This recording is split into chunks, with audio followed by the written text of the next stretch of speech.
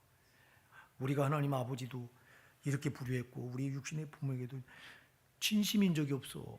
하나님은 자기 친아들 독생자 예수 그리스도 십자가 못 박아 죽이셔서 나를 양자 삼아 주신데 우리에 대한 진심이잖아. 누가 자기 아들을 죽여서 원수를 살려요? 하나님 아버지는 우리에게 이렇게 진심인데 우리는 하나님 아버지께 얼마나 진심으로 우리가 하나님 아버지를 사랑한 적이 있어요? 없잖아요. 우리 오늘 어버이 주를 맞이해서 정말 우리 육신의 부모에게 우리 영적인 하나님 아버지께 잘못한 걸 정말 철저히 회개하십시다. 그리고 결단하십시다. 그렇습니다.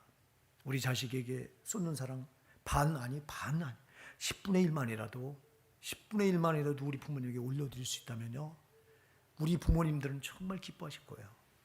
오늘 여러분 우리 부모님에게 우리 하나님 아버지께 못한 거 회개하시고 결단하셔서 다시 한번 우리 육신의 부모님에게 하나님 아버지께 효도하시는 저와 여러분 되시기를 바랍니다.